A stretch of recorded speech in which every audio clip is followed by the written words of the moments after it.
নমস্কার বন্ধুরা, welcome back to our channel Pratyusha's family vlog. আজ অনেকদিন পর একটি ব্লগ আপনাদের সাথে শেয়ার করছি, শোল মাছের রেসিপি। আর এই মাছটি আগের দিন দিয়ে গিয়েছিলেন আমার মামা শাশুড়ির ছেলে, ওদের পুকুর উঠেছিল আর এই মাছটি দিয়ে গিয়েছিল। তো আমি একে জল দিয়ে বাছিয়ে রেখেছিলাম আর এটা আমি কাটছি পরের দিন বিকালে। শুনেছি শোল মাছ নাকি বাসি করে খেলে বেশি ভালো লাগে, তো এটা আমি বিকেলবেলা কাটছি। এটাকে আমি সন্ধ্যাবেলা ভেজে রেখে দেবো, পরের দিন এটি রান্না করব। জানেন, এর আগে এরকম জ্যান্ত শোল মাছ এরকম বড় সাইজের আমি কখনো কাটিনি। তো যখন কাটছিলাম বেশ একটু ভয় লাগছিল, কারণ এই যে দেখছেন লাফাচ্ছে, এই জন্যই আমি ভয়টা পাচ্ছিলাম কি পটিতে আমার হাত ফাট কেটে যাবে কি এই ভয়টা আমি খুব পাচ্ছিলাম। তো অ্যাট লাস্ট এটাকে আমি কাটি। তো যেসব বন্ধুরা আমার চ্যানেলে নতুন, আমার ভিডিও নতুন দেখছেন, প্লিজ আমার চ্যানেলটি লাইক অ্যান্ড সাবস্ক্রাইব করে আমার পাশে থাকুন। আচ্ছা বলুন তো, আপনারা কারা কারা এরকম শোল মাছ খেতে পছন্দ করেন, আর শোল মাছের কী রেসিপি ট্রাই করেছেন আমাকে কমেন্টে অবশ্যই জানাবেন, যাতে আমিও পরে অন্যরকমভাবে রেসিপি ট্রাই করতে পারি।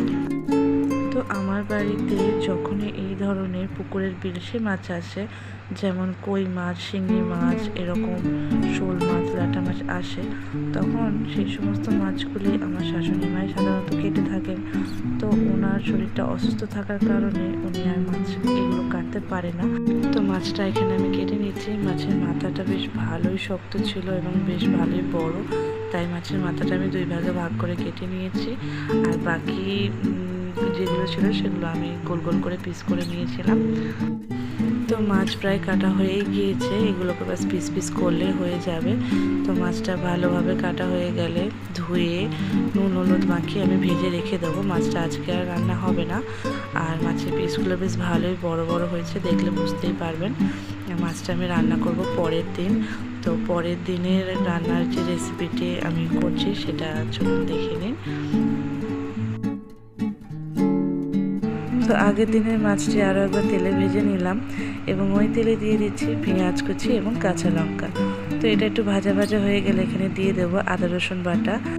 আমার এখানে ভিডিওতে আদা রসুনের বাটাটা যখন দিয়েছি তখন ভিডিওটা স্কিপ হয়ে গিয়েছে। তো আমি এখানে আদা রসুন বাটা দিয়েছি আর দিয়েছি টমেটো কুচি। আর এখানে কিছু মশলা দিয়ে দিচ্ছি, যেমন হলুদ গুঁড়ো, লঙ্কা গুঁড়ো এবং ধনিয়া গুঁড়ো। জিরে পাউডারের ব্যবহার আমি এখানে করিনি। তো এখান থেকে মশলা কি সুন্দর তেল ছেড়ে গিয়েছে, কষানোও ভালোভাবে হয়ে গিয়েছে।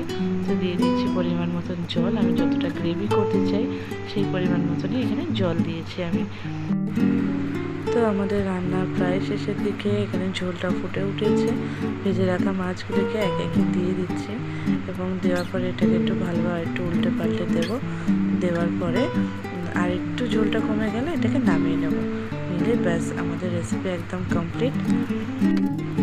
তো তরকারিটি নামাবার আগে আমি একদম সামান্য অল্প পরিমাণে গরম মশলা ব্যবহার করেছি। তো এখানে একদম রেসিপি তৈরি। ভিডিওটি দেখার জন্য সকলকে অনেক অনেক ধন্যবাদ। সবাই ভালো থাকবেন, সুস্থ থাকবেন। দেখা হবে আরও একটি